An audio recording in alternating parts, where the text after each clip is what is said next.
कल्याणी द्विवेदी जी प्रयागराज से। श्री हरिवंश महाराज जी। महाराज जी राधे राधे। महाराज जी आपके चरणों में कोटि कोटि प्रणाम। गुरु महाराज जी मैं एक छात्रा हूँ।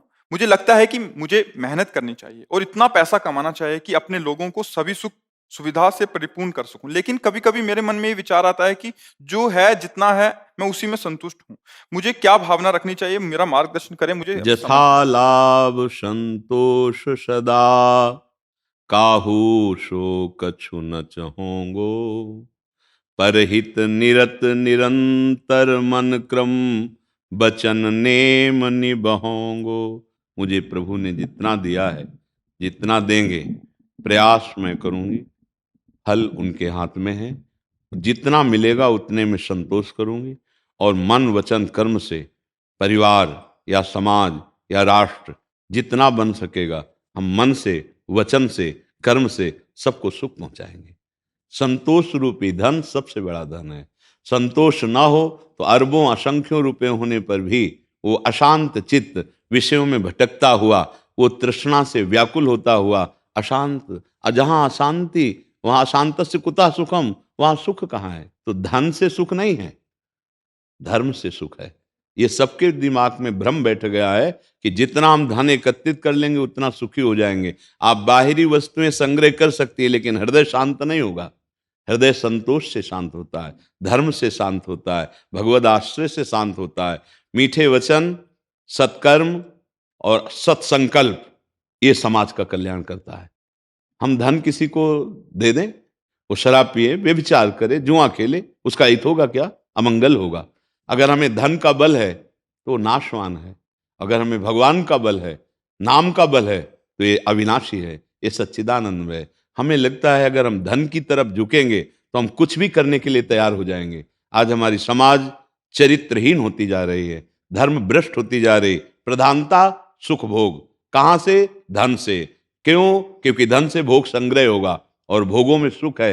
यही माया जादूगरनी का चमत्कार है कि आए थे हम सत्य वस्तु की प्राप्ति के लिए, परमानंद की अनुभूति करने के लिए, क्योंकि भगवान के अंश हैं, और भटक गए इसमें। अगर पैसे में सुख होता तो जितने पैसे वाले हैं सब हाथ उठा के बोल देते कि मैं सुखी हो गया।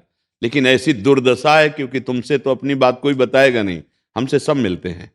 हमें पता है पैसे में अशांति ही अशांति है। अगर भगवान का नाम नहीं है, धर्म नहीं है, तो कोई भी कहीं भी बैठा हो वो अशांत ही है। और अशांत से कुता सुखम, जिसका चित्त अशांत है वो सुख कहाँ है? एक आदमी बैठा था गंगा के किनारे, ऐसे लहरें देख रहा था बड़ी प्रसन्न मुद्रा में। उसका दोस्त आया, बोला ए कुछ करो, बैठे क्यों हो? करेंगे तो क्या होगा? धन मिलेगा, धन मिलेगा तो क्या होगा? भोग सामग्री एकत्रित होगी, भोग सामग्री एकत्रित होगी तो फिर क्या? बोले शांति से भोगेंगे। बोले भोगों में कहीं शांति है? त्यागात शांति निरंतरम, और वो शांति का मैं भोग अभी कर रहा हूं। गंगा जी के पावन तरंगों को देखकर अपने मन को प्रभु में लगा रहा हूं। जो तुम सब करने के बाद सोच रहे हो तो भी नहीं मिलेगा, क्योंकि तुम सोच रहे हो भोगात शांति निरंतरम, भोगों को भोगने के बाद शांति मिलती है। और भगवान गीता जी में कह रहे त्यागात शांति निरंतरम। तो बात यह कि हम अपनी शांति को भंग करने के लिए धन का आवाहन करते हैं। जो हमारे भाग्य में दुख लिखा है कोई नहीं चाहता, बरबस आ ही जाता है, ऐसे सुख आ जाएगा। हम कर्तव्य का पालन करें, धन की आकांक्षा से नहीं, कर्तव्य का पालन कर्तव्य की पूर्ति के लिए करें। धन तो अपने आप अन मांगे आगे आवेगो, जो पल लागे पल को, श्री स्वामी हरिदास जी महाराज कह रहे हैं। तो इसलिए अगर धन में प्रधान बुद्धि हुई तो फिर बहुत गड़बड़ हो जाता है। अब चाहे हिंसा करनी पड़े, चोरी करनी पड़े, कुछ भी, धन हमें चाहिए। और जब धर्म की प्रधानता होती है तब वो पावन धर्म हमें सुख शांति प्रदान करता है। तो बच्चा धर्म की प्रधानता रखो, संतोष की भावना रखो और प्रभु का नाम जप करो, और मृदुवाणी, पवित्र आचरण और दृढ़ संकल्प, ये सबको सुख प्रदान करने वाला है। मन से अच्छे संकल्प करो, शरीर से अच्छी चेष्टाएं करो, वाणी से बढ़िया अमृतमय वचन बोलो। पैसा थोड़ी लगता है वाणी से मृदु बोलने में। तो इससे हम समाज की सेवा करें, जो हमारे पास उसी से काम बन जाएगा। देखो, अगर हमारे पास 4 रोटी हैं और 2 हम पा लेते हैं और 2 भूखे को दे देते हैं तो हम बहुत बड़ी यज्ञ कर ली, क्योंकि हमारे पास इतना ही है। और अगर हम अधर्म से खूब लाखों रुपए कमाए तो वो किसी को सुख शांति नहीं प्रदान कर सकता। आप अधर्म से कमाया हुआ पैसा जिसको भी देंगे वो उसको अशांत कर देगा, वो पापाचरण में लगा देगा, क्योंकि मलिन आचरण से प्रकट हुआ अर्थ मलिन भाव ही पैदा करेगा। तो अर्थ की प्रधानता रखने में मलिनता बढ़ने की संभावना है, धर्म की प्रधानता रखने में निर्मलता की तरफ हम चलेंगे। निर्मलता ही शांति है, निर्मलता ही सुख है, निर्मलता ही सबसे बड़ी समाज की सेवा है। क्यों बच्चा, आपको कोई संशय? जी संजय केला जी। राधे राधे गुरु जी। जी राधे राधे गुरुजी। गुरुजी, आजकल संयुक्त परिवार की प्रथा लुप्त सी हो गई है, परंतु वृद्धाश्रम की संख्या बढ़ रही है। मुझे गुरुजी, यदि परिवार के आधार स्तंभ ही साथ ना होंगे तो हम कैसे आदर्श समाज राष्ट्र का निर्माण कर पाएंगे? बिल्कुल बिल्कुल सच्ची बात है बच्चा। इस बात पे हम भी चिंतित रहते हैं, क्योंकि आज हमारी नई समाज में ये सब, हम हर एकांतिक में ये जरूर कहते हैं माता पिता की सेवा करो। माता, आजकल माता पिता भी अपने कर्तव्य से चूक रहे हैं, तो ऐसे बच्चों के संस्कार दिए जाते हैं कि बच्चे उनको घरे से निकाल देते हैं। माता पिता अपने संस्कार अगर सही बनावें और बच्चों को सही उपदेश दें तो बच्चे आदर्श बच्चे बन सकते हैं, क्योंकि उनको संसार का ज्ञान नहीं है। सच्चे गुरु माता पिता प्रथम होते हैं, वही जैसे उनको उपदेश देते हैं। अब आजकल स्वयं में संस्कार नहीं भागवती, अगर बच्चा थोड़ा भक्ति भी करने लगे तो माता पिता उसका विरोध करने की सोचते हैं। फिर वो जब भक्त नहीं बनेंगे तो अभक्त बनेंगे, और भक्त बनेंगे तो तुम्हें डंडे से पीटेंगे और घर से निकाल देंगे। उनको ये पता नहीं था कि मोह के द्वारा दी हुई शिक्षा हमारे ऊपर ही भारी पड़ेगी। अगर माता पिता सत्य धर्म से चले और बच्चों को थोड़ा नाम जप और सत्य धर्म सिखाएं तो आगे चलकर बच्चे झुक के पैर छुएंगे उनको और उनको भगवान के समान रखेंगे। तो जब संस्कार ही बिगड़ गए, अच्छा उनको मित्र भी ऐसे मिलते हैं जो व्यसन सिखाते हैं, जो व्यभिचार सिखाते हैं, जो गंदे आचरणों में ले जाते हैं। अब उसके लिए धन की आवश्यकता होती है, धन माता पिता के हाथ में है। अब वो चाहे माता पिता को दंड देना पड़े या मारना पड़े या कुछ भी करना पड़े, धन चाहिए, क्योंकि व्यसन के बिना, व्यभिचार के बिना वो रह नहीं सकते, और इन सबके लिए धन चाहिए। तो वो अपने पिता माता की संपत्ति पर नजर करके, कितने ऐसे केस हैं आप देखो, जो अपने माता पिता की हत्या कर दी, या माता पिता को पीट दिया, या माता पिता को बड़े स्तर से, जिनके हजारों करोड़ रुपए हैं, उन्होंने अपने माता पिता को निकाल दिया। औरों की तो बात क्या। तो क्या है, बुद्धि भ्रष्ट होती चली जा रही है। इसीलिए हम सब समाज से प्रार्थना करते हैं कि भगवान की प्राप्ति के लिए ना सही, लेकिन जीने के लिए हमें जो मनुष्यता चाहिए उसके लिए तो हम नाम जप करें ना। शराब पीना, बेविचार करना, मांस खाना, जुआ खेलना, चोरी करना, ये गंदे आचरण तुम्हें कभी सुख नहीं दे सकते, कभी नहीं देंगे। करके देख लो, जो कर रहे हैं देखो ना, परिणाम देखो। हाँ, जीवन नष्ट हो जाता है। अब ये हम कैसे इससे बचे? तो हमारी बुद्धि ठीक होनी चाहिए। तो उसके लिए राधा राधा राधा राधा, कुछ समय थोड़ा नाम जप करो। थोड़ा अगर नाम जप करोगे तो बचा लेगा आपको, गंदे आचरणों से बचा लेगा। तो आज समाज तो बिगड़ता चला जा रहा है। गुरु जी, ये संयुक्त परिवार टूटे जा रहा है हाँ बिल्कुल, हम और तो, वृद्धाश्रम बढ़े जा रहे हैं। हाँ, और आप बच्चा समझो, पति पत्नी के विश्वास में फर्क पड़ गया, भाई भाई के प्यार में फर्क पड़ गया, नहीं पड़ रहा है। मतलब आज जो संबंध एकदम अमृत जैसे थे कि पति पत्नी में कभी अविश्वास हो सकता है? पत्नी को अपनी पति पर डाउट है कि कहीं ये हमारे जीवन का नाश ना कर दे, और पति को पत्नी से डाउट है। दोनों के चरित्र में एक दूसरे पर संशय है। अब कैसे जीवन, मतलब कितना नर्क में जीवन होगा, सोचो। जो प्यार में जीवन होना चाहिए वो नर्क में जीवन होता चला जा रहा है। इसीलिए हम कहते हैं जो गर्लफ्रेंड बॉयफ्रेंड वाला चरित्र नया चला है ना, ये हमारी गृहस्थी को चौपट कर देगा। एक बॉयफ्रेंड से ब्रेकअप, दूसरे बॉयफ्रेंड से संबंध, फिर उससे ब्रेकअप, फिर तीसरे से संबंध। अब वो पति प्रेमी होगी या वो पत्नी प्रेमी होगा? नहीं होगा। अब इनका गृहस्थ कैसा बनेगा जाके, फिर इनके बच्चे कैसे होंगे? बस तो वही बच्चे फुटपाथ में माता पिता को भेज देते हैं कि अब अपना जीवन गुजारो, क्योंकि तुम्हारा चरित्र ठीक नहीं रहा है। हमारे चरित्र ठीक नहीं तो हमारे बच्चों के चरित्र कैसे ठीक हो जाएंगे? हमें यही लगता है कि शास्त्र, स्वाध्याय, सत्संग और नाम जप, यही आपको सुधार सकता है, ये आपकी बुद्धि पवित्र करेगा। बहुत गरीबी में देखा गया है कि भरपेट भोजन नहीं, लेकिन परिवार में बड़ा प्रेम है। पति पत्नी भाई परिवार सब एक, मतलब एक सामूहिक परिवार में बैठ करके ना नमक रोटी खाते हुए भी बहुत प्रसन्न। आज सब कुछ है, आधुनिकता बढ़ गई है, लेकिन जिस भाई के लिए भगवान राम जी रो रहे लखनलाल के लिए जब वीर घाती, वही सहोदर भ्राता को थोड़े से अर्थ के बंटवारे के लिए वो उसको मार देता है। क्या ये परिवार है? अरे भाई तू मेरा बड़ा भाई, पिता की तरह ले जा, हम मेहनत करेंगे और कमा लेंगे, पैर छू के दे देना चाहिए। या छोटा भाई है, चल बेटे की तरह जो कोई बात नहीं। बुद्धि में क्षमता नहीं रह गई है। अगर नाम जप, सत्संग और शास्त्र स्वाध्याय नहीं है तो कोई किसी को सुधार नहीं पाएगा, क्योंकि कलयुग के द्वारा बुद्धि भ्रष्ट और मलिन होती चली जा रही। हमारी इंद्रियां इतनी गंदी आदतों से युक्त हो गई कि अब पति प्रेम होना, पत्नी प्रेम होना और पवित्र आचरण से रहना बहुत कठिन हो रहा है। दूसरे की बेटी तुम्हारे घर में बहू बन करके आई है, तुम अपनी बेटी के साथ कैसा व्यवहार करना चाहिए वो खुद जानते हैं, तो उसके साथ कैसा व्यवहार होना चाहिए। ठीक है, जो बेटी अपने माता पिता से विलग होकर तुम्हें माता पिता मान करके आए, बहुत प्यार देना चाहिए। ऐसे ही बहू को चाहिए कि अपने माता पिता के साथ तुम कैसा बर्ताव करती, अपने पति के माता पिता के साथ कैसा बर्ताव कर रहे। इस तरह की बुद्धि विपरीत होती चली जा रही है कि परिवार का कोई भी संबंध, मृदुता ही नहीं रह गई है। सास बहू में मृदुता नहीं, पति पत्नी में मृदुता नहीं, भाई भाई में मृदुता नहीं, पिता पुत्र में मृदुता नहीं। तो अब परिवार क्या रह गए? एक कलह है, एक अशांति, एक क्रूरता। पड़ोस पड़ोस में, जब घर में नहीं तो पड़ोस पड़ोस में क्लेश, अशांति। तो मतलब अशांति बढ़ती चली जा रही है। तो इसीलिए भगवान नाम जप, शास्त्र स्वाध्याय और सत्संग अति अनिवार्य है। और जिनके घर में भक्ति होगी तो आप देखिएगा अन्य घरों से उसके घर में शांति होगी। अगर वास्तविक भक्ति है तो, नाटक वाली तो नहीं, फिर वो तो माया तांडव करेगी। अगर वास्तविक भक्ति है तो थोड़ा धैर्यवान, गंभीर और शांत परिवार दिखाई देगा। नहीं छोटी छोटी बातों में खूब चौड़े पे आकर के मारपीट, लड़ाई झगड़े, तो परिवार का जो मृदुता, जो एक प्यार, एक जो आप कह रहे सामूहिक, वो सब हट रहा है।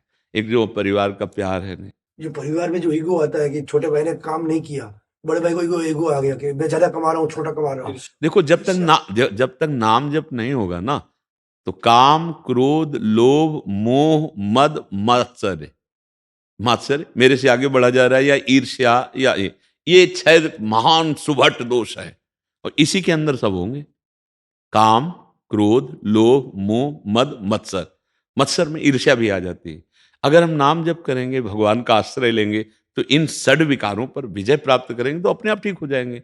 अब इन पर तो किसी का ध्यान नहीं है, बाहर के दुश्मन बनाते चले जा रहे हैं, अंदर के दुश्मन हमें खोखला कर रहे हैं, नष्ट कर रहे हैं। ये काम, ये क्रोध, ये लोभ, ये मोह, ये मद, ये मत्सर। देखो काम कितना भयानक दुश्मन है।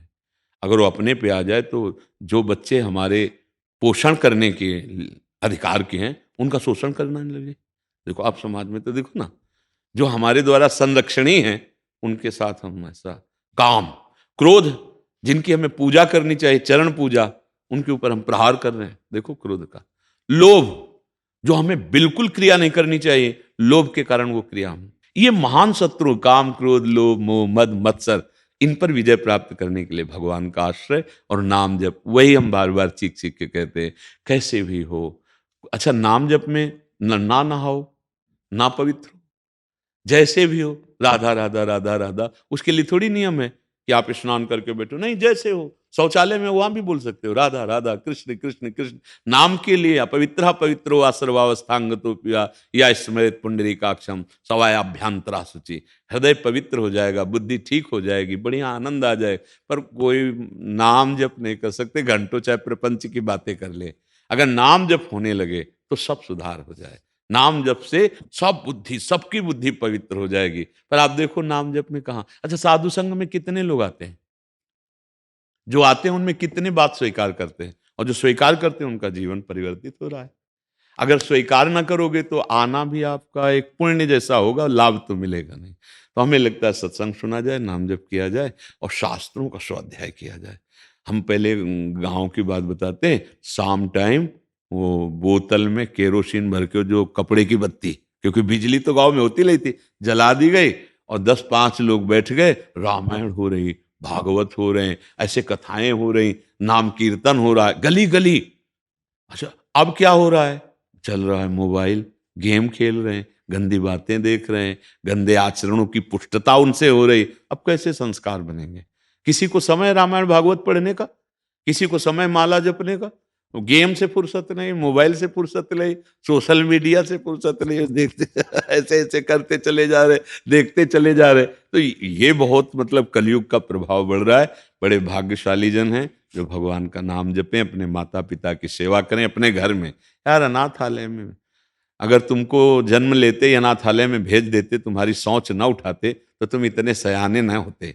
उन्होंने छाती का दूध पिया के तुम्हारी सोच फेंक कर, तुमको सूखे में सिलाकर, गीले में रहकर तुमको महान बनाने की कोशिश की, और उन्हीं माता पिता को बाद में धक्का मारकर अनाथालय में भेज दोगे, तो तुम्हें धक्का मार के यमदूत नरक भेज देंगे पक्का, क्योंकि अपराध बन रहा है ना। इसलिए नाम जप सबसे प्रार्थना है, अपनी तरफ से हम प्रार्थना करें। सब प्रश्नों का एक ही समाधान है, यदि आप अपने आचरणों को सुधार लेंगे, आप गंदा नशा नहीं करेंगे, व्यभिचार नहीं करेंगे, गंदा भोजन नहीं करेंगे, गंदे आचरण नहीं करेंगे, और नाम जप करेंगे, तो हर प्रश्न का उत्तर आपको घर बैठे मिल जाएगा, अंदर से मिल जाएगा। नहीं, यूट्यूब में सुन लीजिए, आपका कोई प्रश्न करेगा, उत्तर आपके पास पहुंच जाएगा। कम समय होने के कारण, शरीर अस्वस्थ होने के कारण, बहुत लोग होने के कारण हो सकता है आपके प्रश्न का उत्तर ना हो। तो अगर आप ईमानदारी से अच्छे आचरण करेंगे, नाम जप करेंगे, तो आपको घर बैठे उत्तर मिल जाएगा आपके ही प्रश्न का, चाहे यहां से मिल जाए या यहां से मिल जाए। वो कोई प्रश्न करेगा, उत्तर आपके पास पहुंच जाएगा सुनने में, या आपके हृदय में आ जाएगा, क्योंकि गुरुदेव अखंड मंडलाकारम व्याप्तम येन चराचरम। और आचरण सही ना करो, नाम जप न करो, तो यहां बैठने पर भी विशेष लाभ नहीं मिलेगा। लाभ मिलेगा बात मानने का। नाम जप करो, कोई गंदे आचरण न करो, कोई गंदा नशा मत करो, और सबसे बड़ी जो अब कमी हो रही, अपने बुजुर्गों का सम्मान करो, अपने बड़ों में भगवत भाव करो, चाहे वो बड़ा भाई हो, चाहे वो पिता हो। ये छोटी छोटी संपत्ति में ऐसे भाई भाई के प्रति द्वेष का व्यवहार, माता पिता के प्रति अपमान का व्यवहार, ये सब फिर ये साधु संग का फिर कोई फल नहीं, फिर यहाँ आने का कोई मतलब नहीं रहा। अगर हमारे पास आए और आपका व्यवहार ठीक नहीं हुआ, आपका आचरण ठीक नहीं हुआ, आपकी जबान ठीक नहीं हुई, आपका हृदय ठीक नहीं हुआ, तो मतलब क्या हुआ साधु संग का? तो आप अपने आचरणों को सुधारिए, नाम जप कीजिए, बड़े बुजुर्गों का आदर कीजिए, और इसी समाज की सेवा से भगवान प्राप्त हो जाएंगे। चाहे परिवार की सेवा मानो या समाज की सेवा, इन सबके हृदयों में भगवान विराजमान। यदि हम अच्छे आचरण करेंगे तो भगवान प्रसन्न हो जाएंगे, वो हम पर कृपा करेंगे, हम दुखों से मुक्त हो जाएंगे। श्री राधा वल्लभ लाल की। ओम नमो भगवते वासुदेवाय मंत्र जप है कि नाम जप, बस उतना बता दीजिए। देखो, ये बिना गुरु के लिए जपा नहीं जाता और ऐसे बोला नहीं जाता। ये जैसे पंचाक्षरी मंत्र हैं, द्वादशाक्षर मंत्र हैं, ये भागवतिक मंत्र हैं, ये गुरु प्रदत्त होते हैं और बड़े गुप्त रखे जाते हैं। आजकल अपनी बुद्धि कुछ खराब हो गई है, जिससे हम लोग इनका कीर्तन करने लगे, इनको उच्चारण करने लगे हैं। ये अंतर उपांशु और मानसिक जपे जाते हैं, नाम कीर्तन किया जाता है, मंत्रों का नहीं। ये द्वादशाक्षर मंत्र है, ये गुरु प्रदत्त होता है, और ये अंतर ही अंतर जपा जाता है। अंदर मन में तो बोल सकते हैं ना, गुरु प्रदत्त, गुरुद्वारा गुरु द्वारा मिलने पर। हाँ, अपने मन से ऐसे रामकृष्ण हरि भगवान नाम कीर्तन करो, किसी सदगुरु का वर्ण करो, फिर उससे मंत्र लो, फिर उसका अनुष्ठान करो, जो पद्धतियां हैं। समझ रहे हो ना? नाम जब कोई भी भगवान का कर सकते हो, जैसे आप वासुदेव वासुदेव, कृष्ण कृष्ण, गोविंद गोविंद, कोई भी नाम जप कर सकते हो, लेकिन मंत्र गुरु प्रदत्त होता है, और मंत्र उपांशु और मानसिक होता है। नाम वाचिक, उपांशु, मानसिक तीनों होता है, और कीर्तन भी किया जाता है, मंत्र का कीर्तन नहीं होता है। आप समझ पा रहे हैं? आइए प्रभु, सॉरी। नहीं नहीं, सॉरी नहीं भाई, हम बैठे इसीलिए हैं। आओ महाराज जी, आओ, पतित पावन प्रभु आपकी। आओ विराज, विराज। कुर्सी में बैठेंगे महाराज जी? एक आसन बिछाओ, आप भी विराजिए, बैठ जाए, बैठ, दर्शन दिए आके। हाँ, सबको था।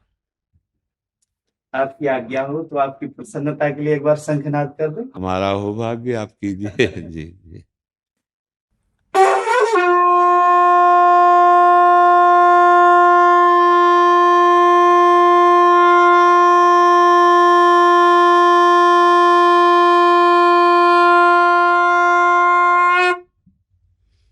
बहुत सुंदर भगवत स्वरूप नाम। बंदऊ संत समान चित हित अनहित नहीं कोय, अंजलिगत सुषमन जिन सम सुगंध कर दो। संत सरल चित जगत हित जान, स्वभाव सुने बाल विनय कर कृपा, श्री राम चरण रति दे। आपके श्री चरणों में यही प्रार्थना लेके आए हैं कि भगवान के श्री चरणों में हमारी प्रीति दृढ़ हो और उत्तरोत्तर वृद्धि को प्राप्त हो। वो तो है महाराज जी, वो तो आप में है। आप भगवान के नित्य दास हैं, जगत मंगल के लिए ही आप आए हुए हैं। जो भगवान के पार्षद हैं वो भ्रमण करते हुए जगत मंगल करते हैं, भूले हुए जनों को उनके असली स्वरूप की याद दिलाते हैं। जो हम भूल करके इस माया के नाटक को सत्य समझने लगते हैं और इसमें वो भूल करते हैं जो भगवत विमुख कर देती है, तो भगवान के पार्षद जन उनको चेताते हैं, सावधान, तुम इसलिए नहीं आए हो, तुम जिसलिए आए हो उसके विरुद्ध जा रहे हो। आप सही मार्ग का अनुसरण, बिन विवेक वैराग्य भक्ति बिन सत्य नये को मानो, भगवत विमुख कपट चतुराई सो पाखंडे जानो। वो भगवत पार्षद पाखंड का नाश करते हुए सच्चिदानंद में स्थिति प्रदान करने के लिए वो भ्रमण करते हैं, या वो एकांत बैठकर संकल्प करते हैं, सर्वे भवन्तु सुखिनः सर्वे सन्तु निरामया सर्वे भद्राणि पश्यन्तु माँ कश्चित् दुख भाग्। आप तो भगवत पार्षद हैं, जो भगवान का पार्षद वो जगत मंगल के लिए आया हुआ है। हाँ, ये भक्तों की दैन्यता होती है कि वो मांगते हैं, दाता होते हुए भी वो उसी की मांग करते हैं। ये भगवत प्रियता होती है। जैसे भरत जी प्रेम समुद्र स्वरूप हैं, पर प्रयागराज जिसे कह रहे हैं कि चार पदार्थ भंडारू, आपके पास तो धर्म अर्थ काम, महाराज मुझे ये तो चाहिए नहीं। यद्यपि मैं भीख मांगने का अधिकारी नहीं हूं, भरत जी कह रहे हैं, पर फिर भी अपने धर्म का त्याग कर मैं भीख मांग रहा हूं। क्या मुझे अर्थ न धर्म न काम रुचि गति न चाहो निर्वाण, जन्म जन्म रति राम पद यह वरदान। मुझे और कुछ नहीं चाहिए, भगवान के चरणों में प्रेम, और जबकि वो प्रेम समुद्र है। हाँ, आरति काहन करे कुकर्मो, मांगो भीख त्याग निज धर्मो, भरत जी महाराज कह रहे। तो ये भगवत पार्षदों का स्वभाव होता है, वो दैन्य भाव से भगवान की प्रियता में डूबे हुए वो प्रियता की चाह और करते हुए मांगते रहते हैं। यद्यपि वो प्रियता की मांग करके भगवान की प्रेम लक्षण और भक्ति का स्वरूप प्रकाशित करते हैं। आप तो भगवत पार्षद ही है सरकार, आपने ही सिखाया है, पूज्य गुरुजनों ने बड़ों ने सिखाया है जी कि जो भगवत प्रेम पथ है जी उसमें स्वार्थ और अभिमान ही बाधक है जी और इस जगत को, ये जगन्नाथ की विश्व वाटिका को, जी जो हमारे अपने अंदर इस राष्ट्र, ये तो साधना की भूमि, उपासना की भूमि है। जी यहाँ गौ माता, जी संत महापुरुष, ब्राह्मण देवता, सती माताएं, हाँ, जो हमारे दानशील निर्लोभी सत्यवादी, ये जो हमारे चरित्र के 7 स्तंभ हैं, गोभिर विप्रैश्च वेदैश्च सतिभिः सत्यवादिभिः लब्धैः दानशीलैश्च सप्तवीर धारते मही। इसमें पहले ही स्तंभ को लेके हमने इस देश के, मैं 2-3 दशक से तस्करों से लड़ रहा हूँ। ये मेरे इंडियन आर्मी के जी अधिकारी इंटेलिजेंस से जुड़े हैं जी और इन लोगों ने, एक मेरे बड़े भाई आर्मी में थे, वो शहीद हो गए, इन लोगों के साथ में थे। जी तो जी कश्मीर से उनका पार्थिव शरीर नहीं आया। जी मैं काशी विश्वविद्यालय में पढ़ता था, जी तब मैंने गंगा जी में लेके संकल्प लिया कि अब ये जीवन भी राष्ट्र है स्वाहा। बिल्कुल जी तो जी परम वैभवन ने तो मेता स्वराष्ट्रम, महाराज जी उस विषय को लेके जो आज बीमारी और बुराई बढ़ती जा रही है देश के अंदर, जी जी इन चीजों को लेके ये पूरा हमारा राष्ट्रीय शत्रु संहारक एक संगठन है। जी जी क्योंकि ये बाउंड्री पे तो खड़े रहे गरीब किसान मजदूर के बेटे, जी देश के अंदर आ रहे हैं महाराज जी। तो देश का जो ये अंग्रेजी स्ट्रक्चर है, जी यही हमारे गाय को नष्ट कर रहा है, यही हमारे बिल्कुल। ब्राह्मणत्व को नष्ट कर रहा है, हमारे गुरुकुलों को नष्ट कर रहा है, साधुता को भी नष्ट साधुता को नष्ट कर रहा है। और ये जो इसमें महाराज जी जो हाइब्रिड सीड आ गया, जो हमारा आहार, जिसको आप बार बार कहते हैं, बिल्कुल। आहार शुद्ध सत्य शुद्धि जी जी युक्ताहार विहारस्य युक्तिष्ठस्य कर्मसु। जी तो जी आपकी सारी बात को लागू करने के लिए राष्ट्रीय शत्रु संहारक संघ ने बेल्ट कसी है कि जी। जो हमारे देश के महात्मा है, यही हमारे देश के मार्गदर्शक होने चाहिए। ये जो अंग्रेजी व्यवस्था हम लोग झेल रहे हैं, जबरदस्ती गुलामी, बिल्कुल मानसिक गुलामी, हाँ, ये इसके लिए बिल्कुल महाराज ये 3 हाँ। स्तंभ, सती संत और सूर, 3 जी। समारत राष्ट्र को जी। सती संत और सूर, जी, और जी। 3 बेगारत राष्ट्र को कपटी कायर क्रूर। तो कपटी कायर लोग कपटी कायर और क्रूर लोगों ने वहां पर एक जबरदस्त अपना वो झंडा गाड़ रखा जी है कपटी, कायर और क्रूर, जी लेकिन ठेका ले रखा है कालनेमी की तरह हनुमान जी को दीक्षा देने का। जी जी तो महाराज जी बेल्ट कस लिए, जी जी ये किसान मजदूर के बेटे जी। और अपना ये परिवार है, हमें विश्वास है कि ये संत हमारा परिवार है। बिल्कुल सती संत और सूर एकजुट हो जाइए, बिल्कुल तभी ये कपटी कायर कूरों को अपन ऑपरेशन कर पाएंगे। जी। और अगर अपन इनके बहकावे में बैठे रहेंगे तो मुश्किल है। हाँ बिल्कुल बिल्कुल। और इसमें भजन बल काम करेगा ना। हाँ बिल्कुल। जितना हम भगवान का आश्रय और नाम जप ले अपने अंदर बलवान नाम का बल हमारे अंदर जब जागृत होगा तो देखो संतों ने संकल्प बल का लिया है। ये अस्त्र बल से प्रवीण है और आप शास्त्र बल से प्रवीण हैं। शास्त्र बल और अस्त्र बल दोनों की जरूरत है। हाँ, जो मूढ़ हैं वो अस्त्र बल को जानते हैं और जो थोड़ा विवेकवान है वो शास्त्र बल वहां काम कर जाएगा। मूढ़ के आगे शास्त्र बल नहीं है। ममता रतसन ज्ञान कहानी और तो उसके लिए और दोनों का अगर सही प्रयोग हो जाए तो निश्चित सुधार हो जाए, पर दोनों चाहिए। आपके श्री चरणों में कई प्रार्थना है जी। इस दोनों को इस तुलनात्मक जो आपने बात बताई कि हमारे एक हाथ में गीता और एक में गांडीव। जी। गीता की सुनो तो जय जय जी। और नहीं तो गांडीव से सेवा तो नहीं। है बिल्कुल ठीक है। हाँ अक्षरशः सत्य। तो महाराज जी अभी आपका एक तो किसानी का पूरा ढांचा, अपन किसान के बच्चे, हमने आपको सुना था उस दिन। जी जी। आपने कहा कि हम कानपुर क्षेत्र से किसान थे और सब बात बताई आपकी, मुझे बहुत पसंद आई। जी जी। महाराज जी जो कृषि का पूरा हमारा कृषि जीवन, हम बचपन में जब पढ़ते थे तो कहते थे माँ मैं तो इंसान बनूंगा, राजा नहीं किसान बनूंगा। दुनिया जिसको मिटा ना पाए, दुनिया जिसको हटा ना पाए, दुनिया जिसको मतलब कृषि संस्कृति जो एग्रीकल्चर लाइफ स्टाइल है, जिसको भगवान श्री कृष्ण और दाऊ भैया ने जी करके ब्रज संस्कृति को खड़ा किया, कन्हैया की गैया और दाऊ का हल। जी जी। महाराज जी दास ने बैल छुड़ाए हैं कसाईयों से, कोल्हू बनाए और बेरोजगार लड़कों को वहां कह दिया कि कहीं नहीं भटको, बूढ़े माँ बाप को छोड़ के गुजरात दिल्ली बम्बई, कोल्हू के इस बैल की ऊर्जा से तेल निकालो कच्ची घानी का, स्वास्थ्य के लिए अच्छा और बैल बचेगा। हम आपके दर्शन के बड़े अभिलाषी थे। सौभाग्य हुआ कि आपकी वीडियो मिले, आपने सेना के प्रति, सैनिक के प्रति जो व्याख्या करी है जी। हम बहुत एक संत की तरह अपने भारत के सैनिकों का आदर करते हैं। जब हमारे सामने उपस्थित होते हैं तो हम जितना संत का आदर करते हैं भगवान के भक्त का, उतने हम राष्ट्र भक्त का आदर करते हैं, क्योंकि वो अपनी तपस्या के द्वारा, ये तपस्या है, वो अर्थव्यवस्था से नहीं जुड़े, वो हमारी राष्ट्र रक्षा के लिए प्राणों की बाजी लगाकर हर जगह, वो तो आप तैनात ही रहे। हाँ, इसीलिए हम उनका सम्मान करते हैं और हृदय से सच्चे दरबार की जय, हृदय से। इतना हमारे सैनिक गुरुत्व था रखा है। जी जी जी।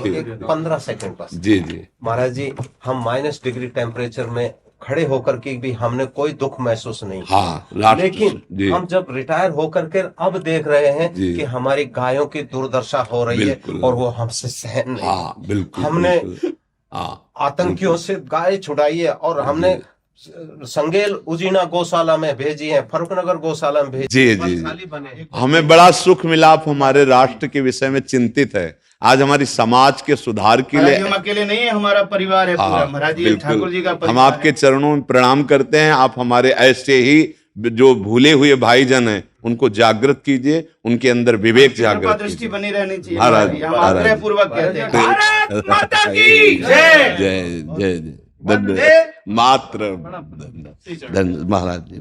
कशिश जी पूना से। महाराज जी आपके चरणों में दंडवत प्रणाम।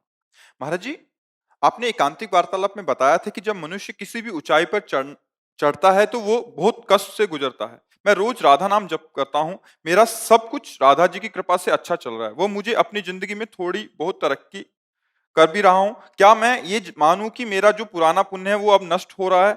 हाँ। और जो मैंने जाने में पाप किए हैं और जो पुराने पाप हैं वो अब आगे आएंगे, कभी ना कभी तो मुझ पर हाँ पक्का। चतुर खिलाड़ी वही है कि अगर इस समय पहलवान नीचे दबा हुआ तो इसका मतलब ये नहीं कि परास्त हो गया है।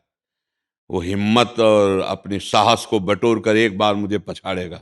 उस दिन का इंतजार करने के लिए हमें दंड बैठक लगा के पहले से तैयारी करनी होगी। तो हमको नाम जप, शास्त्र स्वाध्याय और क्षमता की तरफ दृष्टि, दुख सुख में समान भाव, लाभ हानि में समान भाव, जय पराजय में समान भाव, मान अपमान में समान भाव, ये हमारा बल है। हम क्षमता के द्वारा दुख सुख पर विजय प्राप्त करके परम सुख को प्राप्त होंगे। अभी पुण्य का क्रम चल रहा है। नहीं तो कोई कोई नाम प्रारंभ करते हैं और दुखद परिस्थितियां आने लगती हैं।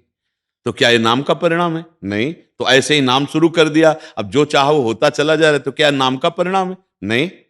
नाम का परिणाम त्रिगुणातीत होता है, मायातीत होता है, कालातीत होता है। नाम के परिणाम में भगवदानंद होता है, विषयानंद नहीं होता। विषयों की उन्नति ये तो पुण्यों से होती है। नाम माया पर विजय प्राप्त कराता है। नाम तीनों शरीरों से राग रहित करता है। नाम सच्चिदानंद भगवान को अधीन करके हृदय में प्रकाशित करता है। इस पर फूले नहीं, दुखावे तो भूले नहीं। दोनों बातें समझो। अनुकूलता, अरे ठीक है, कोई खास बात नहीं है। दिन है तो शाम आने वाली है, रात आने वाली है, रात है तो सुबह होने वाला है। इस पर कोई खास बात नहीं है। अनुकूलता प्रतिकूलता कोई खास बात है। हमारा इस समय चिंतन क्या चल रहा है?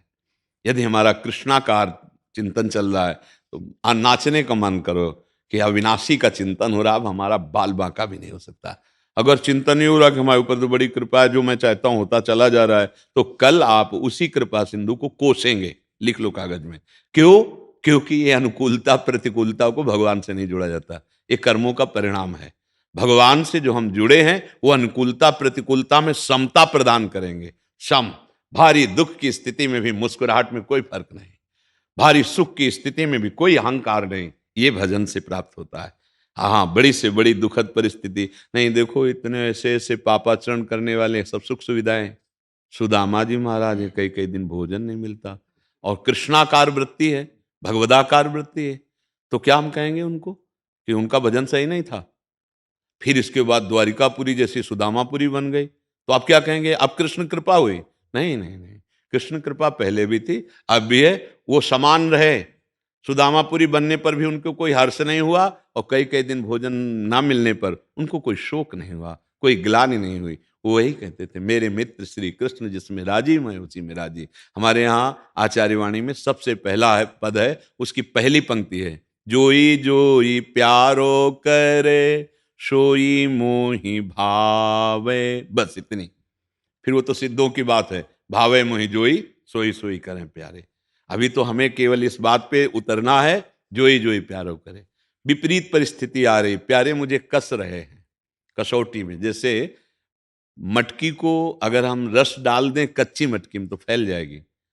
तो चतुर कुम्हार पहले उसे सूर्य के ताप में पकाता है, फिर अग्नि के ताप में पकाता है, फिर वो बाजार में रख देता है, कोई रस भर लो, अब ये फूटेगी नहीं जी। और अगर कच्ची मटकी में रख दे तो फूट जाएगा। तो हमें भगवदानंद प्रेम रस प्राप्त करना है तो हमारे हृदय को कसा जाएगा, उसे तपाया जाएगा। वो काम क्रोध लोभ मोह मद का विकार कोई असर न डाल पावे, तब मटकी तैयार हो गई, अब उसमें प्रेम रस डाला जाएगा। तो इसलिए भजन का फल है समता। दुख सुख में, शत्रु मित्र में, मान अपमान में, लाभ हानि में सम हो जाना।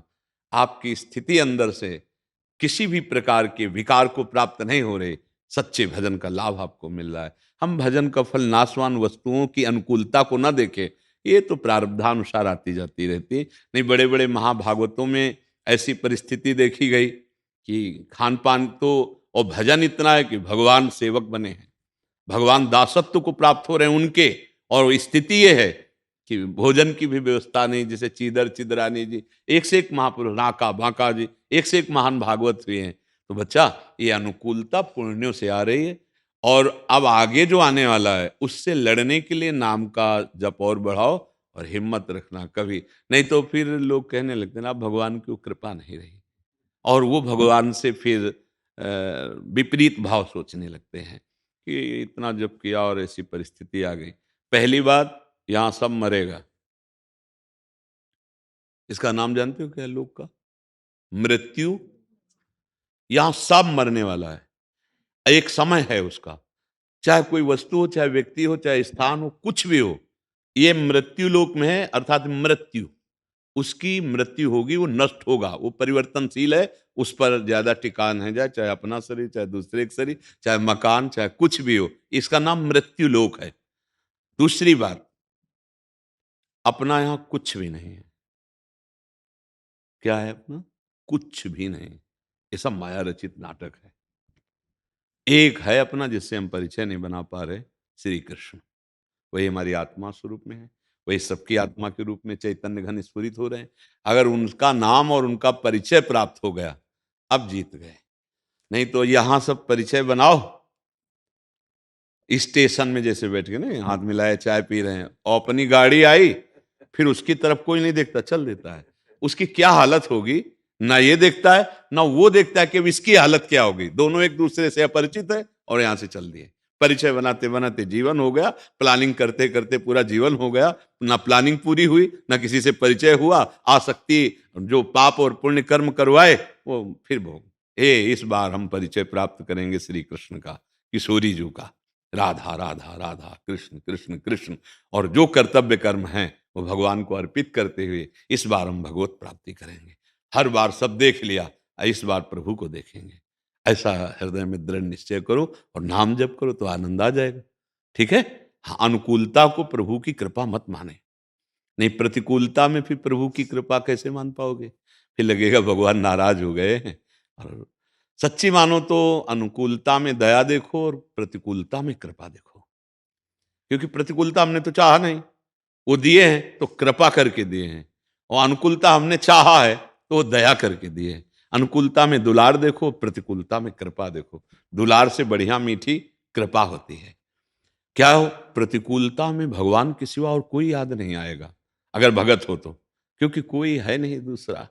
अनुकूलता में फंसने का रुपया में फंस जाओगे, शरीरों में फंस जाओगे, मान में फंस जाओगे। प्रतिकूलता, इसमें तो फंसने का कोई डर ही नहीं है। इसमें तो सीधा रास्ता केवल एक होता है, हरि शरणम, प्रभु अब आपके सिवा कोई नहीं। जहां जहां विपत्ति और प्रतिकूलता आई, उन महाभागवतों के हृदय में प्रभु का प्यार और बढ़ा है, प्रभु के प्रति समर्पण और बढ़ा है। पर ये थोड़ा आगे चलकर समझ में आएगा। अभी तो हम नाम जप करें और प्रभु से प्रार्थना करें कि हमको क्षमता प्रदान करें, सुख दुख में लाभ हानि में सम हम रहें। सुख दुखे समय कृत्वा लाभा लाभ हो जया जय। सत्र मित्र समझानि मान मान अपमान सम, दुख सुख लाभ न हानि, ये जो कृपा हरिवंश की। एक परमानंद है, ये विषयानंद में भूले जीव परमानंद की बात भले कर ले, जानते नहीं परमानंद। एक अद्भुत आनंद, जिस आनंद में मृत्यु भी बहुत छोटा लगता है। मृत्यु भी कोई दुखद थोड़ी लगती है ना, अपने प्रीतम ही लगते हैं। भगवान कहते सब कुछ हरण करने वालों में मृत्यु मैं हूं, वो अपने प्रीतम को देखता है। ठीक है जी। राधा राधा राधा राधा राधा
राधा राधा राधा राधा श्री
राधा